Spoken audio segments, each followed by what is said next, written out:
Friends and colleagues, ladies and gentlemen, please welcome the 15th Mayor of the City and County of Honolulu, the Honorable Rick Blangiardi.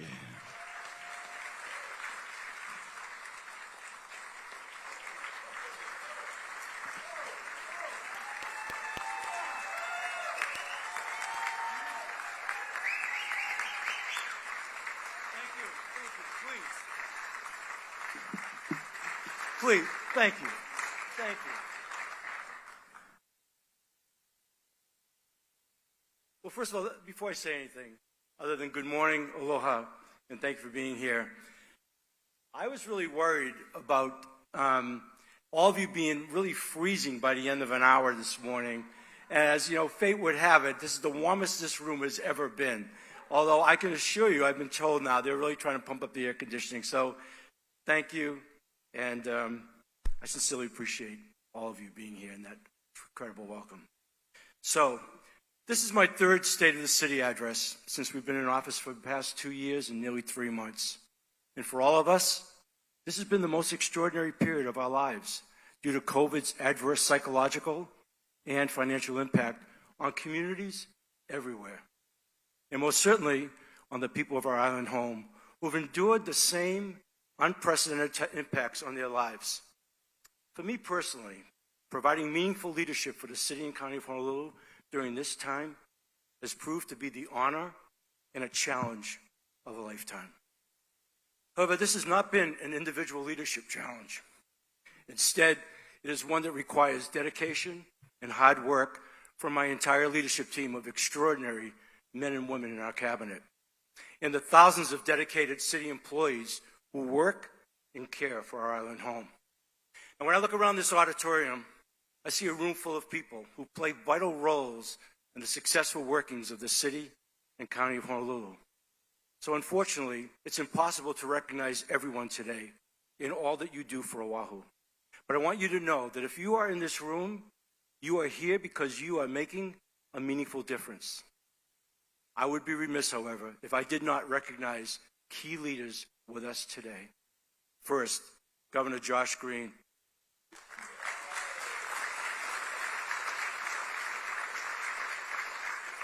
And Lieutenant Governor Sylvia Luke. I'm just going to say it publicly, and I'll say it again, that I'm confident you and I and we are going to create a better alignment between the state and the City and County of Honolulu. And I'll speak more to our joint efforts this morning. Chief Justice Mark Reckenwald of the Hawaii Supreme Court, you honor us, sir. Thank you. Thank you for being here. Hawaii State Representative and Speaker of the House, Scott Saiki. Thank you for coming. Thank you, Scott. It means a lot. And to our distinguished governors, former governors, Governor George Ariyoshi, Governor John Waie, and Governor Neil Abercrombie, thank you, thank you. Thank you for your leadership and your sage advice. And to Governor Ariyoshi, who turned 97 years young on Sunday, happy birthday. And happy birthday, and God bless you, sir. God bless you. All right, and to our former mayors, Mufi Hanneman and Kirk Caldwell.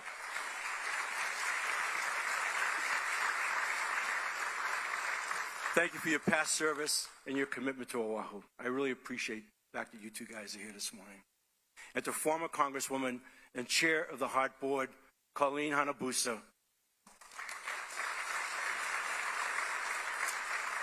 My most sincere mahalo, Colleen, for your leadership and unwavering commitment to public service. And to our U.S. military partners, represented today by General Charles Flynn, Commanding General, U.S. Army Pacific.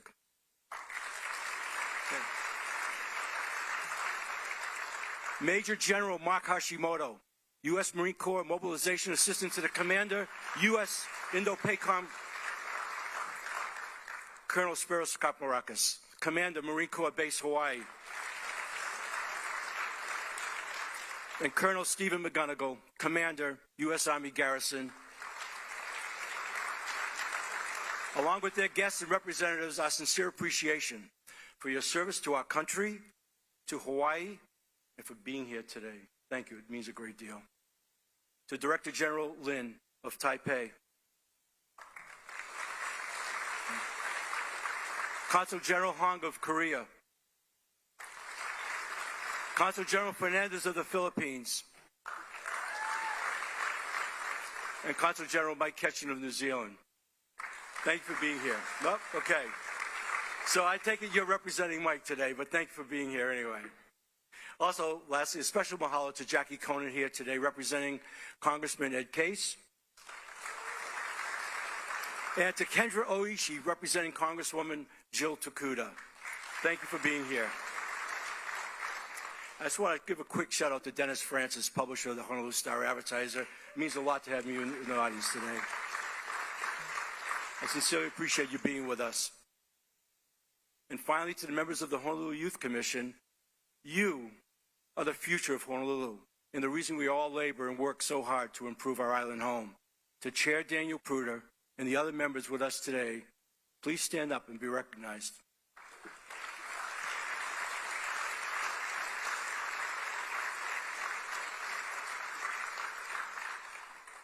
I also want to take a minute to give special recognition to the elected members of our Honolulu City Council, the most important partners to our administration.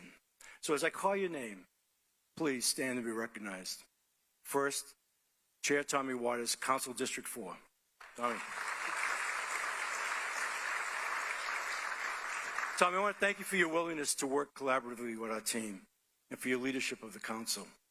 While we may not always agree, I have great respect for the tremendous responsibility you hold as council chair and a deep appreciation for your dedication to serve. And I really sincerely mean that, Tommy. I really do.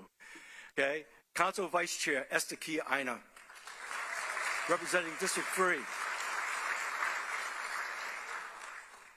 Your passion to serve is truly infectious. And I'm humbled by your preparation and your knowledge on every topic and your tenacity to making things happen. Thank you, Esther. Budget Chair, Radiant Cordero, Council District 7.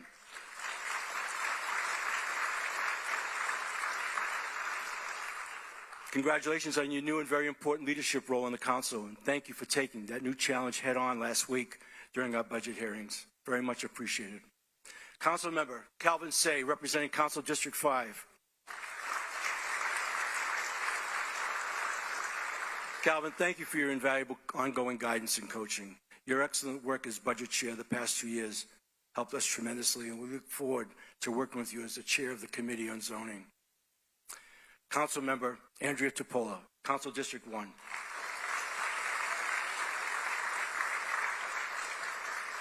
Your relentless work ethic, your determination, and your ability to provide and execute new ideas to best serve the people of your district is really, truly inspiring. You lead with grit and dedication, and your Restore, Reconnect, and Revive program for the homeless on the Waianae Coast is truly making a remarkable difference. Bravo to you. Council Member Augie Tauber of Council District 9. Clearly, Augie, your heart and soul are in the right place when it comes to serving your district. And I'm personally very grateful and very proud of you and your daughter, Mahealani, for your courageous leadership on Bill 52, the anti-bullying legislation we signed into law just last month. And to the 3 newest council members, just briefly, Val Okimoto, please stand, from District 8. Matt Wire of District 2. And Tyler Dos Santos Tam from District 6. Once again, to the 3 of you, welcome to the Honolulu City Council. Now, I speak for our entire team in saying that we are thrilled to be working with each and every one of you. Finally, I want to acknowledge our cabinet leadership team, as well as a few other people who have contributed so much to our success this past year. Please know if you and your department are not mentioned today during my remarks, it's only because of time limitations. In no way reflects on the importance or the significance of your leadership and what you and your teams are accomplishing each and every day. But to the following individuals, please know I could not be more proud and grateful for all that you do and the intelligence and humanity you bring each and every day. To our Managing Director, Mike Formby. To our Deputy Managing Director, Krishna Jairam. To our Corporation Counsel, Dana Viola. To Andy Kawano, our Director of Budget and Fiscal Services. To Sam Moku, my Chief of Staff. Communications Director, Scott Humber. Deputy Communications Director, Ian Shuring, and my Executive Assistant, Ms. Lisa Chun, right here. Our weekly meetings and your many selfless contributions each and every day have been valuable and inspiring to me. Thank you. And to my three children who are not here, Matt, Laura, and Ryan, I couldn't be more proud of the men and the women that you've become. And lastly, it's the love of my life. My wife, Karen. Okay?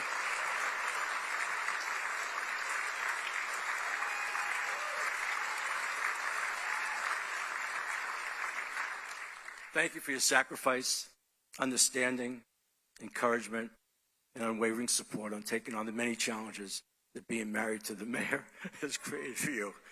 I almost have to laugh about that, but I just want you to know, baby, your love means everything to me. Thank you. All right. Okay, now that we got that done, if I didn't introduce you, I'm still grateful you're here today, okay? I want to start today with a favorite quote of mine from Daniel Burnham, one of America's great architects and urban designers. Make no little plans. They have no magic to stir men's blood. My mission in becoming mayor was clearly focused on problem solving and building trust and confidence in our local government by taking significant action against long-standing problems facing the city and county of Honolulu. 2+ years into the job, I remain more committed than ever. And to quote Daniel Burnham, I assure you, me and my team are making no little plans. Early on in office, we were most fortunate to be selected to the Bloomberg Harvard City Leadership Initiative, a cohort of 40 mayors from 23 U.S. cities with a balance from 11 countries spanning 4 continents. This was a tremendous learning experience for me personally, and one that I shared widely with our entire team. The rigorous year-long program afforded us a local, national, and global perspective on the complex and obstinate problems that mayors, as well as their leadership teams around the world, encounter in municipal government. Several of our Bloomberg Harvard professors spoke of the intractable challenges facing municipal governments, referring to them as wicked problems. Wicked problems, a term that has been used in academia since the mid-1970s. Wicked problems threaten the vitality of communities everywhere, and they persist despite countless attempts to resolve them. Their structure is contradictory and ever-changing. And above all, they are long-standing issues for which the public has grown weary and has little to no tolerance. These problems require city leaders to develop their teams with an evolving vision and discipline to problem solving. That discipline, which our city's leadership course referred to as execution as learning, requires intensive cross-sector collaboration, a sharing of expertise and knowledge, an adaptive vision, and an approach where safe spaces to express opinions and take risks are precisely that. But most of all, a willingness to embrace change and innovation, to create new ideas discovered by tapping into the intellectual capital of your team. For wicked problems, there are no blueprints or conventional plans. You must be willing to embrace innovation. You must be willing to experiment, take risk, test your thinking, learn from your experience, and then re-execute. When we came into office, we had our fair share of wicked problems, and we approached every one of them with the same methodology. We challenged our team to think big, collaborate, take advantage of each other's knowledge and expertise. We needed first and foremost to evaluate the work that had already been done in the past and to fully understand the problems we were facing before proposing solutions. We needed to take more risk and innovate new approaches to problem solving. This process works and is much more sophisticated than simply learning as you go. It's about execution based on knowledge, risk-taking, and innovation. Today, instead of what we would call a traditional State of the City address, I want to spend our time sharing with you Honolulu's top wicked problems, how our team has operated in our approach to solving them, and the significant results we have achieved thus far. Let me have some more.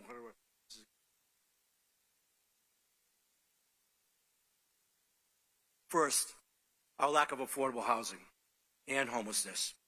Two related but distinctly different wicked problems and top priorities for both the state and our administration especially.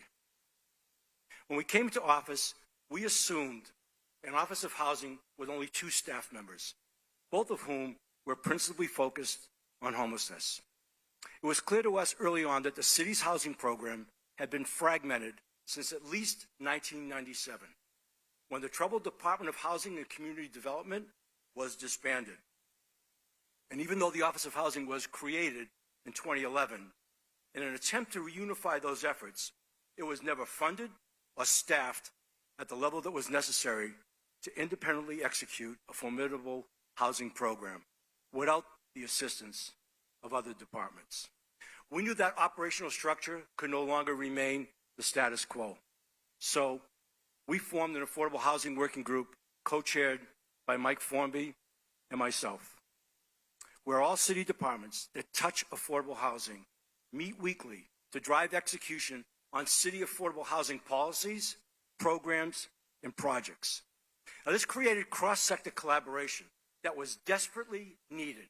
And we began by inviting developers, nonprofits, affordable housing experts, and stakeholders to these meetings to help us better understand the history and complexity of our housing shortage.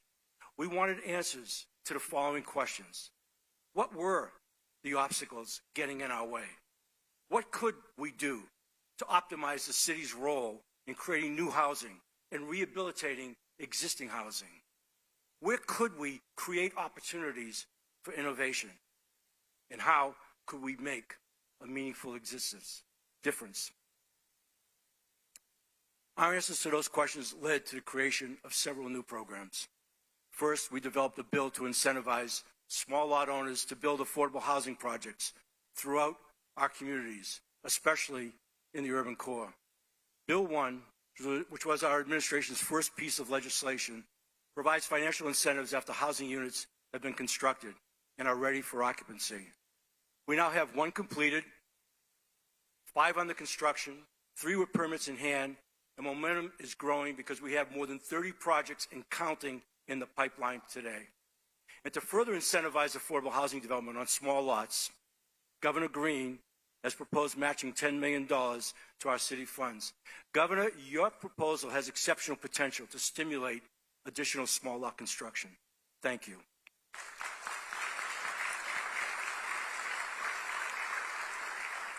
Second, for the first time in 25 years, our administration reestablished a municipal private activity bond program to help fund the rehabilitation and development of affordable housing units on Oahu. Now, despite not having a handbook or administrative rules, we not only stood up the program in 18 months, but this past December, selected 2 projects in Chinatown and Waipahu with over 500 affordable housing units. And those units will now be rehabilitated and their affordability status extended for the next 60 years as a direct result of our PAB program. And this is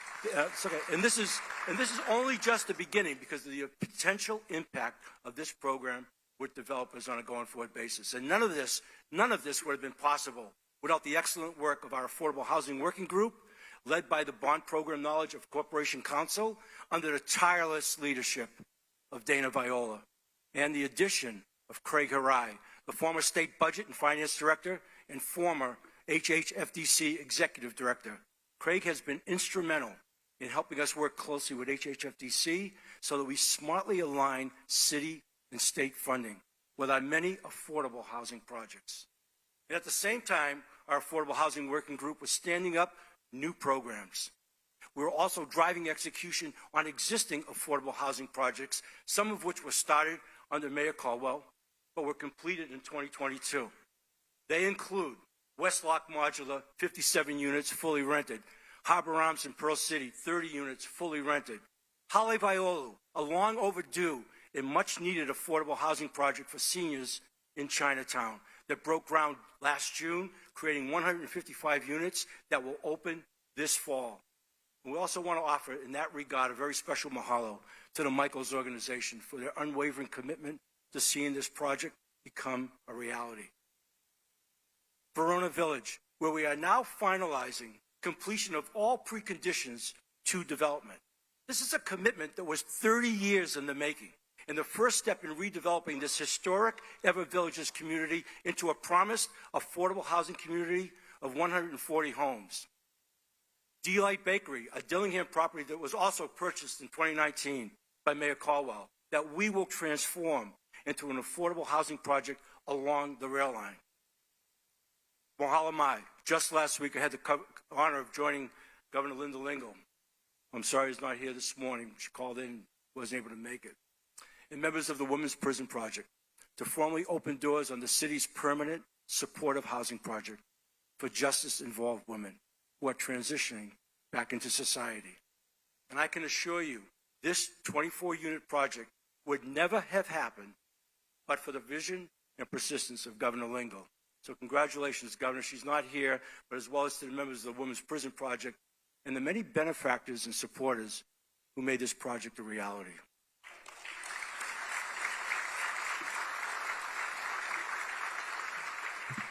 Last year, we acquired the Waikiki Vista, a former university dormitory, for $37.75 million. It's the city's largest affordable housing acquisition ever. It will bring over 100 affordable rental units to the market within walking distance of Waikiki. 1615 Alawai. The city initiated condemnation against this long neglected building in Waikiki, and we are currently planning a senior affordable housing project there with 40 to 60 units. The Kunia Boxcar Lot, located on a prime 5-acre city parcel in rural Kunia. We're now ready to engage the community with early concept plans for a proposed 200-plus unit affordable rental complex. And our vision includes a much-needed community child care center, along with a park and ride for easy connections to bus and rail. In Waiava, the city is underway with site assessment on a city-owned property near the Pearl Highlands Rail Station for a potential transit-oriented affordable housing development. The city is also in due diligence on 2 additional properties, one in Ever Beach, totaling 100 units, and a 4-acre parcel in Wai'iwalei, with extraordinary potential for a proposed development of an iconic TOD complex with the potential for more than 1,000 affordable housing units, as well as commercial, mixed-use retail, and a park and ride for rail. In addition to these many projects, our Affordable Housing Working Group is aggressively pursuing other important policy positions and to further facilitate the city's role in creating affordable housing. For example, for the first time, the city has proposed millions of dollars for regional infrastructure planning for the construction of affordable housing in West Oahu, Halava, and Iwalei. Our goal is to identify infrastructure capacity, its cost, and schedule constraints which will allow the city and the state to forecast projects based on the scalable development of affordable housing.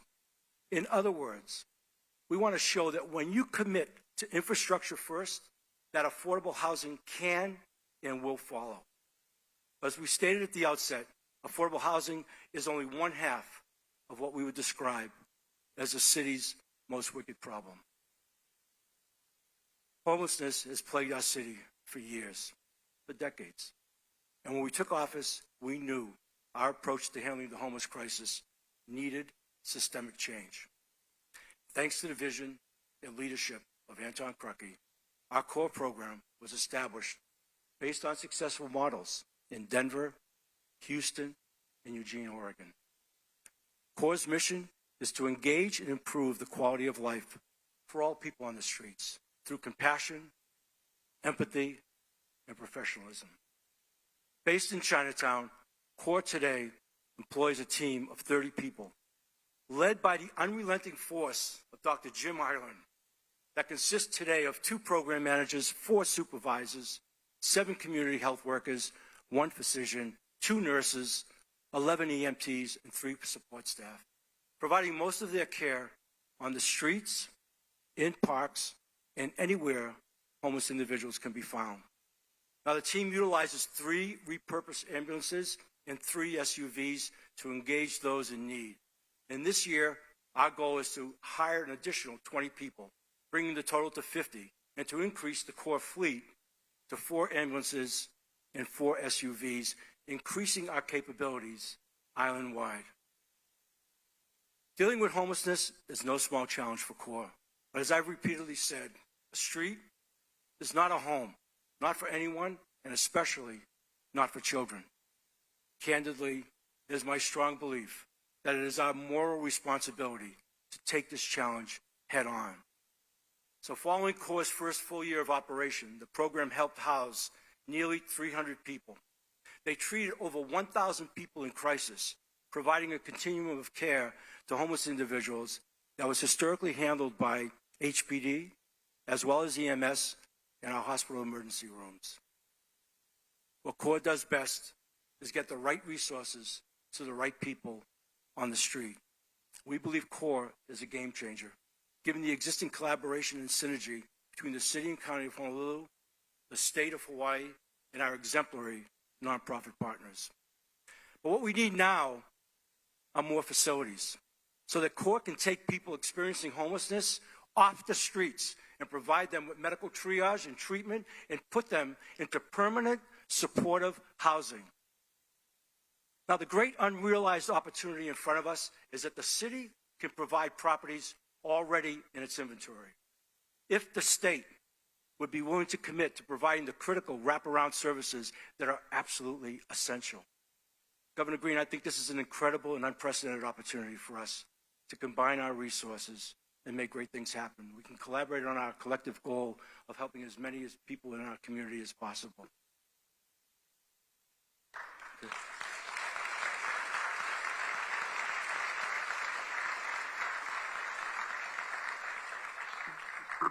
We also believe that our Affordable Housing Working Group and the birth of the CORE program are shining examples of solving very complicated problems. However, we can do more. So what if we address the real issues head on and consider organizing government to respect our people's priorities? What if we acknowledge that while it might have been prudent in 1998 to disband the city's troubled Department of Housing and Community Development, it simply no longer makes sense, given the unmet demand for affordable housing over the last 25 years. We don't need to conduct a survey of the people to know that affordable housing is a burning priority. Far too many of our neighbors are voting with their feet, leaving Hawaii because they cannot afford to raise their families here. And this is not a whimper or a cry for help. This is a primal scream. So today, I'm making several significant announcements out of respect and concern for the people of Oahu. First, and this announcement comes with the blessing of Governor Green, the city is naming Denise Iseri Matsubara, who is joining us here today as our new Executive Director for the Office of Housing and Homelessness.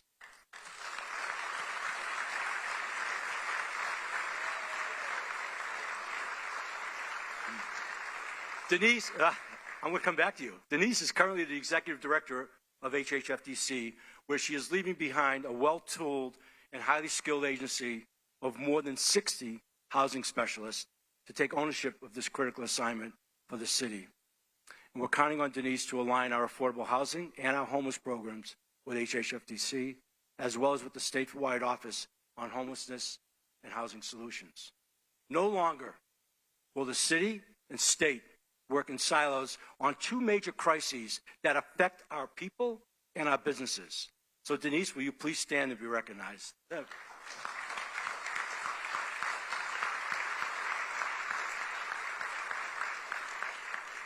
So in addition to taking over leadership of the Office of Housing and of our Affordable Housing Working Group, I've assigned Denise one critical task in particular. Under the charter of the City and County of Honolulu, the mayor, and only the mayor, may propose changes to the duties and functions of our city departments. So today, I'm exercising my authority under charter to start the study for a potential reorganization of the city's housing and homelessness programs, reflecting the people's priorities. Denise will lead this effort and provide a report for our team by this time next year. This is no small endeavor. If we need to reorganize our city government to align our city resources with the people's priorities, I want to do it broadly, especially when you consider additional issues like affordable housing funding mechanisms and 201H policies. Talented leaders like Denise and Craig Harai have the expertise to help us enact systemic change that serves the people. And I want to do it on my watch. Now, all of our plans and all of our initiatives in the realms of housing and homelessness are inherently dependent on the third of our so-called wicked problems. And quite honestly, the one that keeps me up at night. The Department of Planning and Permitting, back in 1998, when DPP was formed by consolidating the Building Department, the Department of Land Utilization, and the Department of General Planning, the city issued nearly 14,000 permits with a total construction value of $796 million. Last year, DPP issued just over 14,000 building permits out of 20,000 applications filed for a total value of over $2.5 billion. So in 24 years, the total number of permits being approved in a calendar year has only seen a minimal increase. But the value of those permits, accounting for inflation, has gone up more than $1 billion, an increase of roughly 75%. Now, clearly, the dramatic increase in project valuation, along with changing code requirements, have extended plan review times. And there is no denying the far-reaching impacts those delays have on our economy, on construction, and on our transition to clean energy, especially in the solar industry.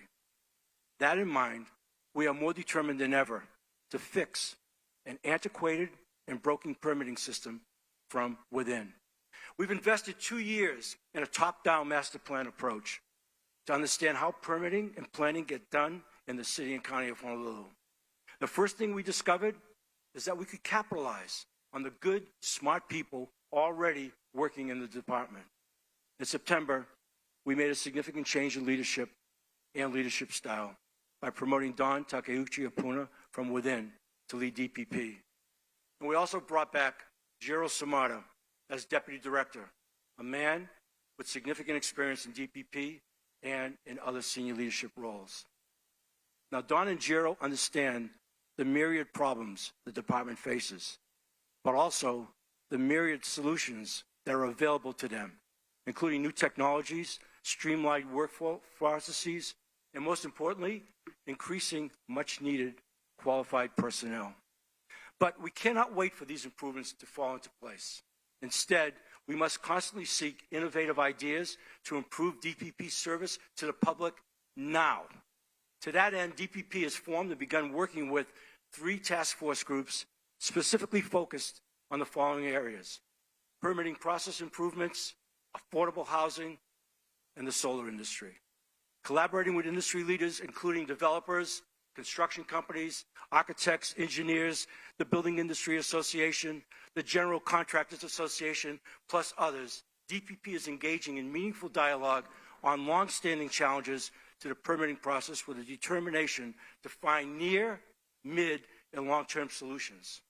Now, these conversations will continue as DPP works to decrease the average permit time from the painful, unacceptable average of 300-plus days that commercial and residential projects currently endure. The department recently implemented the use of artificial intelligence, or a bot, to pre-screen building plans for common errors that slow the review process. And that's having an immediate positive impact. The bot has already reduced the average wait time for pre-screening from an average of 5 months to an average of 5 weeks. And we believe the bot can cut that time down even more. So this has given our staff more time to review plans, but it's also given DPP more time to educate the industry on how to submit plans that won't get held up or delayed. DPP's new and dramatically improved website has simplified the search for permitting resources, helping design professionals obtain up-to-date information about topics like building plan formatting. And that, in turn, is making for smoother, more efficient processing and significantly shorter wait times. As capacity is built and processes are redesigned, we know we still need to let go of unnecessary regulations and processes that simply no longer work. With that in mind, DPP recently introduced Bill 6, related to self-certification, a critical concept that the building and development industry has long requested. If passed, Bill 6 will expand the department's authority to allow building permit applications to be reviewed outside of the department by qualified and approved licensed professionals. The bill calls for an expanded self-certification program. Say it again. This bill calls for an expanded self-certification program established through administrative rules and professional training, where licensed engineers and architects will be able to self-certify their plans for permit approval. Through additional legislation, DPP also intends to open up special assignment inspections, or SAIs, for residential projects. This will allow construction on certain residential properties to occur while permits are being processed, like it currently does on some commercial projects, rather than waiting until building permits have been issued. The reality is that DPP, the building permit process, is just one of many complex functions of a very large department, covering a wide range of core services, including the regulation of short-term vacation rentals, enforcement actions, affordable housing, transit-oriented development, zoning, land use, plan and project reviews, inspections, historic preservation, and many other issues affecting communities across the city and county. So if efficient permitting is a priority of our people and businesses, then we must consider whether the Department of Planning and Permitting should continue as one department. This is a tough call, but we must continue to explore innovative ideas and be open to the possibility of further systemic change. And for that reason, I am calling on Don and Giro, the former team who studied the most efficient structure of the Department of Planning and Permitting. We need to do a survey of the best practices in municipalities of our size, looking at departments that are combined as we are currently structured, as well as departments that are completely separate, planning and permitting. And I'm asking them to present their findings to me no later than the end of this year. So if we need to rechart our course and look at additional systemic change, I want to do that sooner rather than later. So Don and Gerald, thank you for taking on this additional task, as if you don't have enough to do already. You know, we're all genuinely excited about the future of DPP. I want to make that really clear. And what a fully functional DPP will mean for the city and county of Honolulu and our island economy. Sip of water.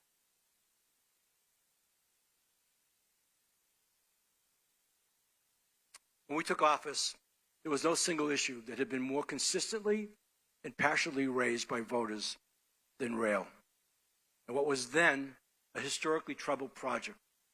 It was a long-standing front-page issue in the media, and there were frequent calls to abandon the project or stop it at Middle Street, well short of downtown Honolulu, which was, for me, a non-starter. The rail presented an immediate challenge to my leadership responsibilities and obligations as mayor. Fortunately, as the saying goes, within every challenge, lies an even greater opportunity. We were positioned to take advantage of a critical moment in time, following a failed P3 and changes in leadership at HART and the Federal Transit Administration in Washington. So we seized that opportunity to unite the mayor's office with HART's leadership and the HART board.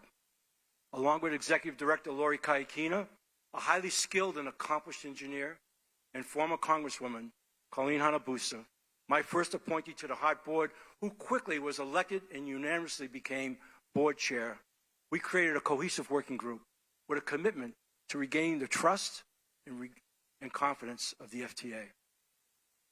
The key to our approach was a paradigm shift. Instead of telling the FTA what we could not do, we told the FTA what we were committed to do by offering a new recovery plan and also a new set of financial numbers. We turned what had been a historically negative conversation into a positive one, and the FTA agreed. We began collaborating weekly with key stakeholders to painstakingly scrub the project's financial numbers, knowing we had a responsibility to deliver a fiscally constrained but functionally sound rail system to our residents. Ultimately, our numbers supported a system that would run from East Kapolei to Civic Center and Kakako, and HART submitted their recovery plan last June. And the FDA approved that recovery plan less than 4 months later, setting forth a process by which the FTA and the city could move forward together to amend the FFGA and trigger the release of $744 million that the FTA had long withheld from the city since 2017. So standing here today, I'm immensely proud of Lori Kaikina, Rick Keene, Colleen Hanabusa for their leadership.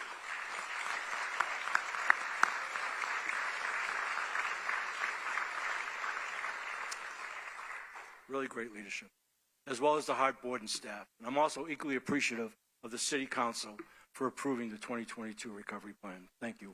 We needed you guys to do that. I would be remiss if I did not thank also the FDA, specifically FTA Administrator Nuria Fernandez and her team for allowing us to craft an innovative solution to this wicked problem. So now, as we embrace the challenge embodied in building the toughest segment of rail through the airport, down Dillingham Boulevard, and through the downtown corridor, we are ready for riders to embrace rail. Our long-awaited rail system is scheduled to commence interim operations in July. With service from East Kapolei, thank you. With service from East Kapolei to Aloha Stadium, and not only that, we are on schedule to get to Middle Street by the summer of 2025, providing ridership past Pearl Harbor and through the Daniel K. Inouye International Airport, 2 of the 3 largest employment centers. As excited as we are to welcome riders aboard, our focus now is no longer just about opening the rail line. It's about finding innovative ways to seamlessly connect the most transformative infrastructure project of this generation with the best public transportation system in the entire country. On day 1, we'll connect rail riders from West Oahu with their destinations further east by meeting every train in Halava just 20 minutes after it leaves Kapolei, with express bus service that takes riders downtown and to UH Manoa. Our rail riders will bypass congestion on the freeway, where traveling the same distance can take an hour or more on even the best of days. As we prepare to expand our transit options, the Department of Transportation Service is investing heavily in our infrastructure. We will use existing funding resources this year to secure 39 new electric buses to pair with the 17 already on our roads, and with the goal to convert our entire fleet to electric over the next 15 years. These buses are quieter, they're cooler, they're 100% emission-free, and 5 times more efficient in terms of mileage output. Okay? Now, whether you ride public transportation every day or not, the city is also investing in smarter, safer roadways. In cooperation with our partners at the state, the city is now embarking on a long overdue program to upgrade all of our traffic signals island-wide. To provide better, I heard the moans right there. To provide, we know, I drive in the same traffic. To provide better traffic, flow-through synchronization, and traffic detection. And we're also expanding our traffic camera network. You know, for years, I watched as my former traffic reporters try to track accidents or lane closures on the leeward coast using traffic cameras that only went so far as Honolulu. Not anymore. This year, we'll kick off a project to install new traffic cameras and connected traffic signals from Kapolei all the way to Makaha, providing an incredible new resource to Leeward residents who already spend more time in traffic than almost anyone else. And that's not all. In working collaboratively with our IT department, we decided to think bigger because the broadband infrastructure we need to bring that camera network online can serve an even greater good. So as part of this expansion program, since we will already be installing new network capabilities, we're announcing today a plan to provide free Wi-Fi in city parks and beach parks up and down the Waianae coast.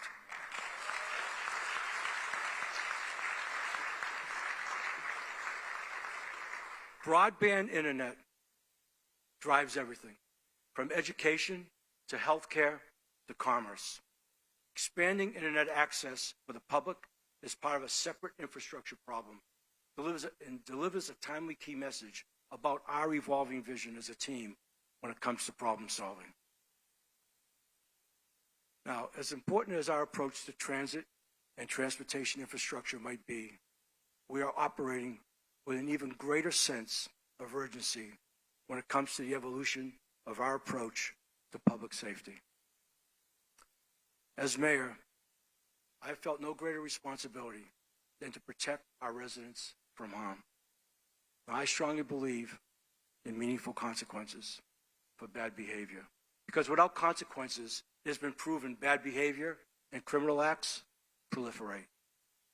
Unfortunately, there are far too many habitual criminals on our streets who have been arrested many times. Well known to HPD, well known to the prosecutor's office, and also well known to the judiciary. Individually, our systems see these repeat offenders over and over and over again. But for far too long, information held by one arm of our justice system isn't openly shared with others. We need to embrace a system-level criminal justice approach where all components of our law enforcement system share data so they can work together and connect with each other on what works and what doesn't work. Now, Prosecutor Steve Arm has been a champion for getting tough on crime, and Chief Justice Mark Rectenwald has given us unprecedented access to his office and his circuit and district court judges to better understand and share their concerns about the judiciary process and their role in criminal justice. These open conversations are leading to improvements in a criminal justice system that crosses many departments, branches, and agencies at the state and county levels. And just this year, as part of the city's legislative package, we introduced House Bill 100 and its Senate counterpart, Bill 210. These bills acknowledge that the state and counties lack a common repository for tracking data related to the criminal justice system. The bills would establish a data sharing working group which would make recommendations for a statewide criminal justice repository to facilitate better cooperation among our criminal justice agencies. You know, frankly, it's amazing we've gone on this long without sharing criminal justice data.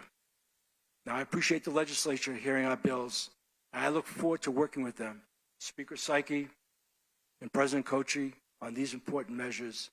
I cannot stress enough how much we need your cooperation. Look,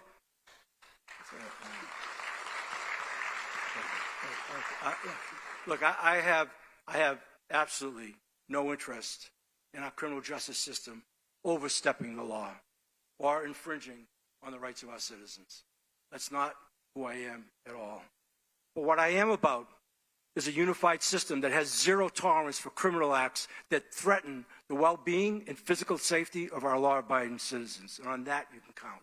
And that's why I believe strongly in the leadership of our Chief of Police, Joe Logan, and that of our deputy and assistant chiefs, as well as the capability of our incredible police officers. But it's no secret, we need more of them on our streets.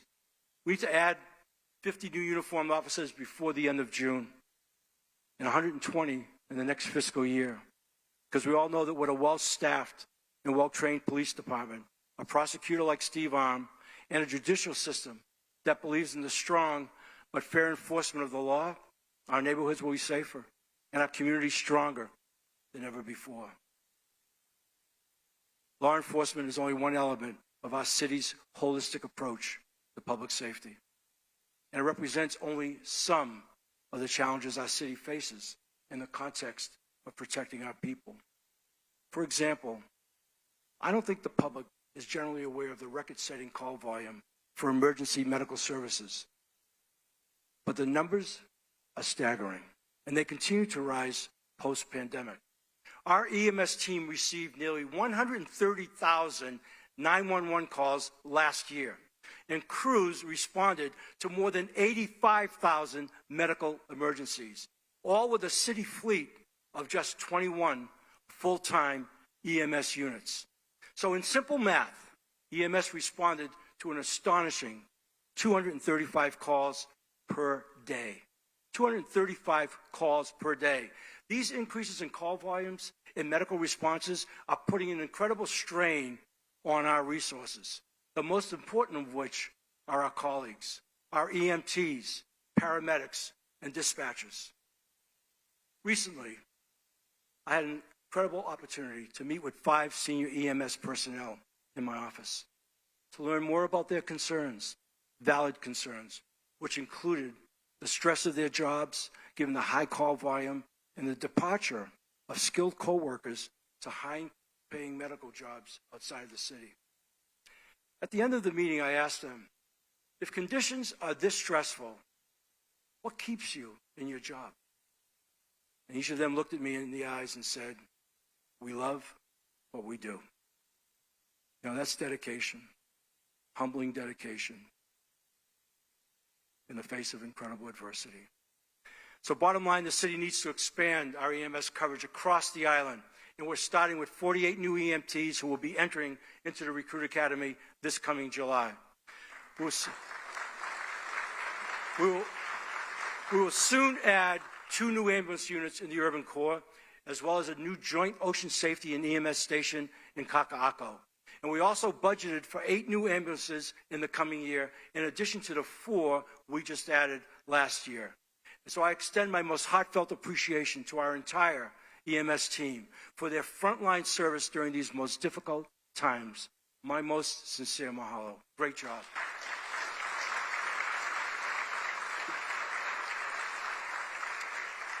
But EMS compromises only half of our emergency services department. And let me just say up front, one thing is certain. Honolulu's ocean safety team has the best watermen and women in the world, bar none.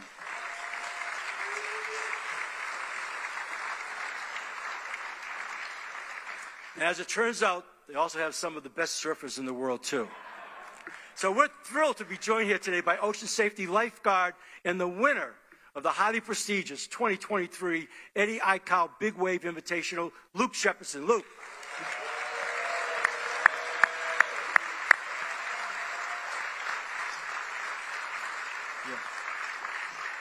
Luke, they told me they were going to put together a little video, and I didn't know what was going to be in it, but I said, one thing, boy, I wish you could put Luke Shepperson in there. That was a great moment, and congratulations to you. And so let me just say, the only thing more awe-inspiring about this guy than what he accomplished in the 50-foot surf at the Eddy might be his willingness to rush into those same waves, 50 feet, to rescue those whose lives are in danger. It's really extraordinary.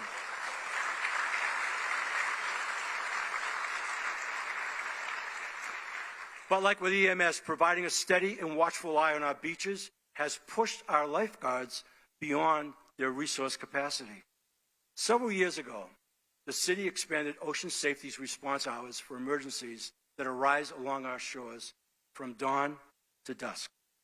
Now, with more than 40 towers on 227 miles of coastline, and given their immense responsibility to keep beachgoers safe, our ocean safety officers need more staff and better facilities.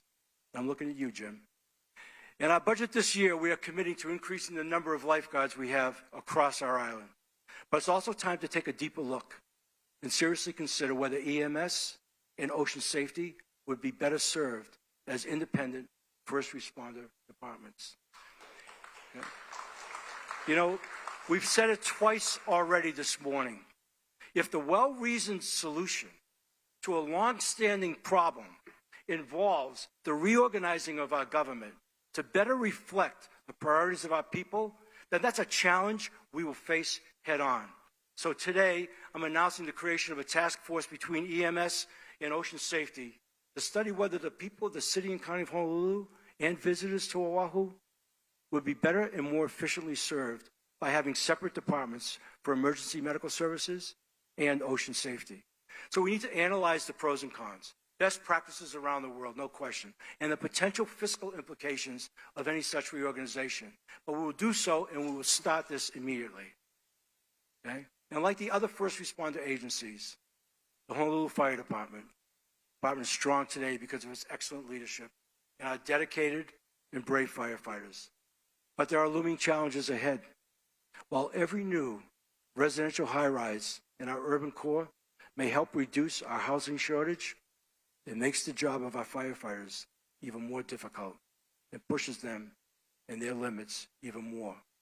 So my goal as mayor is to continue providing the highest level of support to the high-performing operations of our first responders and to work closely with their leadership to improve employee morale, but more importantly, to strengthen these departments in every way possible to ensure that our communities all across the city and county of Honolulu are deservedly safe from harm. Okay, thank you. Now, our communities also deserve to feel heard, especially when it comes to persistent issues plaguing city government for years. So to our residents on the west side, let me say that you have been heard clearly on one topic in particular. And under my watch, the site of the next landfill for the city and county of Honolulu will not be on the Waianae coast. Let me repeat that, not on the Waianae coast. Okay? And while we're at it, to Ernie Lau and the hardworking men and women at the Board of Water Supply, if I have it my way, the site of our next landfill will not be over an aquifer either. And let me just say one thing. You know, the Red Hill topic is a very complex and big topic, and we debated this today with time limitations to include it. But let me just say briefly about something that's been a big topic in our lives this past year. That, Ernie, we have every confidence in your ability and your team to work closely with the military, and that somehow, some way, when all is said and done, this problem and everything around it will get fixed. Thank you, Ernie. Thank you, guys. Okay. So citing a new landfill doesn't mean that's going to become easy. And make no mistake, our options on this one are extremely limited. But we've gone back to the drawing board, asking for additional time to identify a new site. You know, problems like this one with requirements that seem to change at every step sometimes demand execution as learning in search of a solution. But while that process plays out, we're still evolving every step of the way on our waste reduction strategy. Now, this past year, we received a record low 215,000 tons of waste at Waimanalo Gulch last year. And EMV's new ash recycling project, which will be operational well before we open a new landfill, will slash that number even more dramatically by recycling as much as 60% of the ash that would have otherwise gone to Waimanalo Gulch. It's pretty incredible. EMV will also be phasing in the implementation of curbside collection and composting of residential food waste. And quite honestly, this is a smart project that should have happened years ago. So all across Oahu, we're tackling big problems, wicked problems with our environmental infrastructure. Last June, we broke ground on phase 1 of the secondary upgrade project at the Sand Island wastewater treatment plant. Now this phase, valued at roughly $450 million, is part of a multi-year $2.2 billion project to upgrade the entire plant by 2035. And later this month, ENV will open a brand new refuse and recycling convenience center in Kapolei, the first new convenience center to be built on Oahu in decades. And all across the island, we're upgrading our stormwater systems, taking better care of our streams, and working on monumental flood mitigation projects for the Alawai watershed in urban Honolulu and the Wailele stream in Laie. And this is about modernizing our infrastructure and protecting our island from harm, from environmental danger, and from climate change. Now, through our Office of Climate Change, Sustainability, and Resiliency, we are driving execution on climate action preparedness, which is a massive undertaking for all of us, especially as island dwellers. Last year, we secured more than $3 million in federal grants to address climate hazards, ranging from sea level rise and flooding to increasing temperatures and heat. Now, those funds, along with years of community and stakeholder engagement, have set the stage for our release later this summer of the city's first ever climate adaptation strategy, a strategy we're calling Climate Ready Oahu. With the passage of Bills 41 and 42 by the City Council, we are intensifying our shoreline management efforts. And last year, we collaborated with the industry on important cost-saving opportunities through building energy and water use tracking, which Oahu's biggest buildings will begin doing this June. And we're also working with industry and the council to update our energy conservation codes to balance long-term affordability with energy savings for new construction. And to increase the city's focus on the electrification of our transportation fleet, I'm assigning to CCSR the important responsibility of tracking that transition across departments. And I'm also asking CCSR to take the lead in the reduction of our overall electrical usage with near, mid, and long-term plans for the city's transition to clean fuel. In my mind, centralizing the city's commitment to climate action and adaptation under CCSR simply makes sense. Now, in addition to the enormous challenge of solving our wicked problems, the city has also other critical needs. And we saw a great need and opportunity in the area of early childhood education. Consequently, this past year, with the support of the Hawaii Community Foundation, the City and County of Honolulu created a dedicated early childhood coordinator position because we strongly believe that all children should have equal access to high-quality early childhood opportunities. And to serve in that role, we were very fortunate to find someone with the knowledge and experience that local families will be able to count on. Ted Burke brings to the city a 30-year career in this area. He knows how to level the playing field when it comes to equitable access to early childhood opportunities. And he knows how to engage families and communities as partners for innovation. But Ted knows, and we know, that one person is not enough. That's why we're announcing today the city's plan to establish an Office of Early Childhood Development to work with the public and private sectors to ensure our communities have the needed policies, funding, and resources to make a difference for our kids.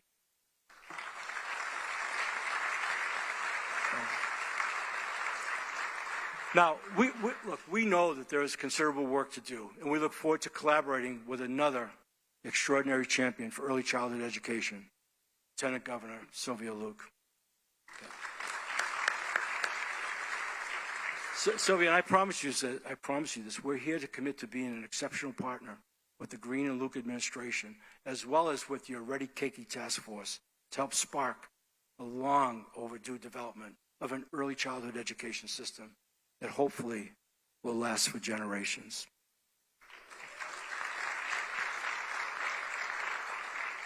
Now, our embrace of innovation and the search for solutions that will leave a lasting impact extends to all corners of Oahu. You know, there was no blueprint for how to deal with the challenges we faced during the COVID era. But we came out of it with a model, if you will, on how to better manage the incredible natural resources on our island. Because we saw with our own eyes the regeneration of our parks, in places like Hanauma Bay especially, where fewer visitors had given nature a chance to take hold once more. Consequently, we refuse to go back to business as usual. And that's why our Department of Parks and Recreation has introduced a bill to the City Council that aims to regulate commercial activity in all of our parks all across the island to make sure our local families are not being subordinated or relegated in favor of the almighty dollar.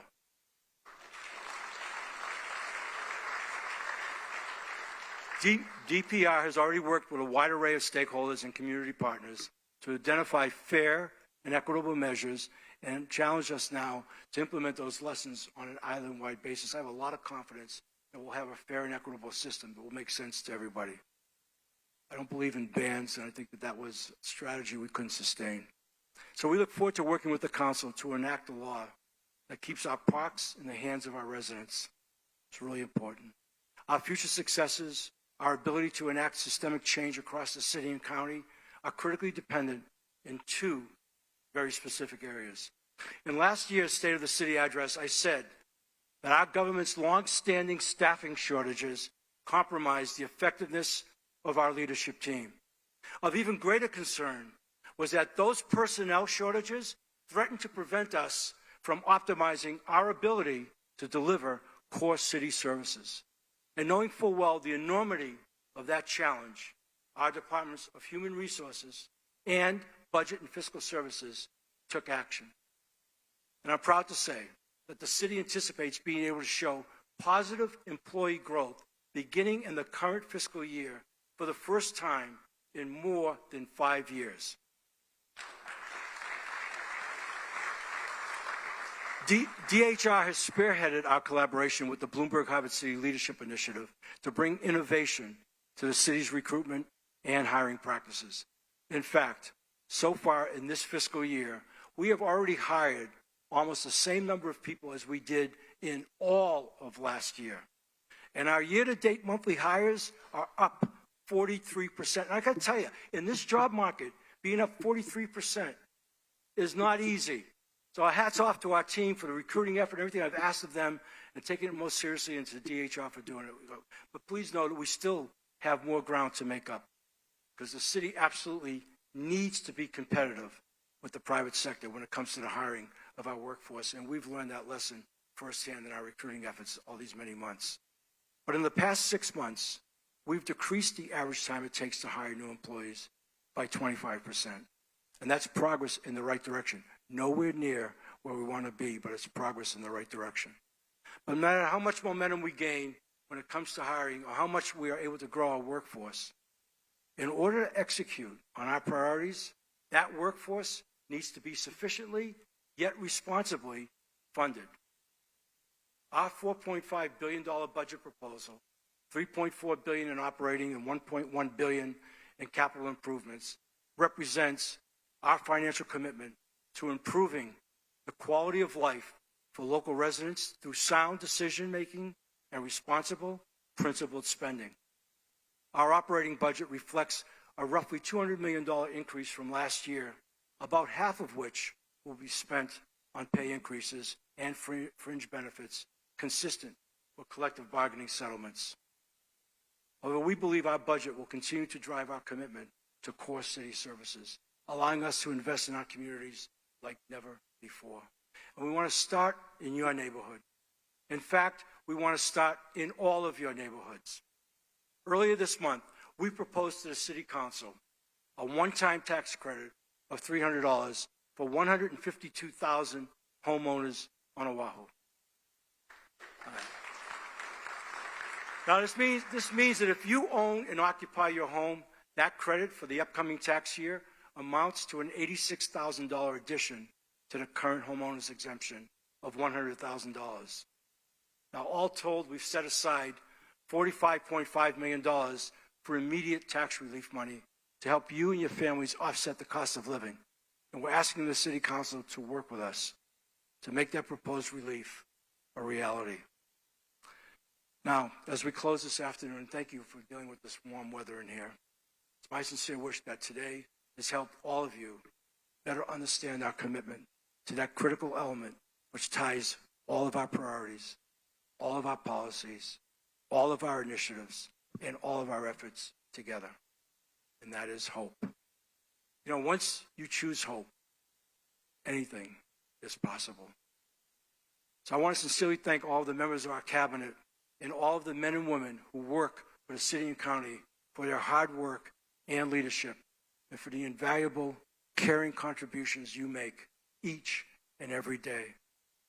Now, as a team, we are committed to restoring trust in city government through our actions and positive results, because through the restoration of trust comes the reclaiming of hope. If being mayor has taught me anything, it's been how to embrace the joy of the struggle, to stand tall in the face of our wicked problems, and to be confident we will prevail. As someone once said to me, it has proven to be so apropos for this challenge of a lifetime. The days are long, but the years are short. Challenges that we're up against are very real and require time to remedy.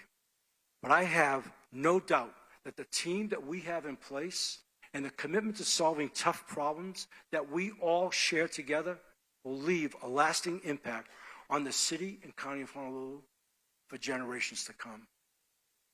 Mahalo to all of you in this auditorium today.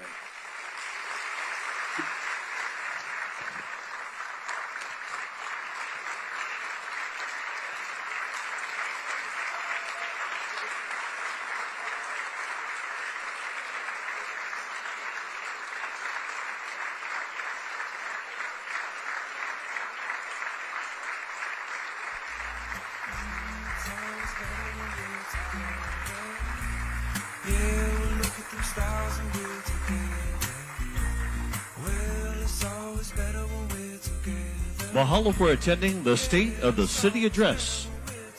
Mayor Rick Blangiardi will remain in the auditorium for a few moments to greet his guests.